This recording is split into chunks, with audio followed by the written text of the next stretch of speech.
ಒಂದು ದಟ್ಟವಾದ ಕಾಡಿನಲ್ಲಿ ಎಲ್ಲ ಪ್ರಾಣಿಗಳೂ ಸುಖವಾಗಿ ಬದುಕುತ್ತಿದ್ದರು. ಒಂದು ದಿನ ಕಾಡಿನ ಮಧ್ಯೆ ದೊಡ್ಡ ಫಲಕ ಕಾಣಿಸಿತು.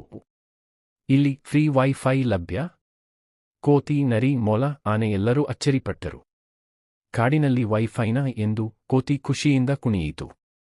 ಸಿಂಹನು ಹೇಳಿತು, ಇದು ನನ್ನ ಐಡಿಯಾ. ಎಲ್ಲರೂ ಕಾಡಿನ ಸುದ್ದಿಯನ್ನು ಬೇಗ ತಿಳಿದುಕೊಳ್ಳಬಹುದು. ಎಲ್ಲ ಪ್ರಾಣಿಗಳು ತಮ್ಮ ತಮ್ಮ ಮೊಬೈಲ್ ಹಿಡಿದು ಸಿಗ್ನಲ್ ಹುಡುಕಲು ಶುರುಮಾಡಿದರು.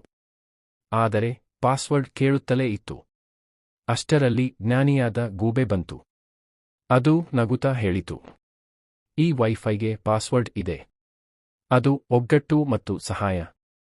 ಎಲ್ಲ ಪ್ರಾಣಿಗಳು ಒಟ್ಟಾಗಿ ಕೆಲಸ ಮಾಡುತ್ತಾ ಒಬ್ಬರಿಗೊಬ್ಬರು ಸಹಾಯ ಮಾಡಲಾರಂಭಿಸಿದರು. ತಕ್ಷಣವೇ ವೈಫೈ ಕನೆಕ್ಟ್ ಆಯಿತು.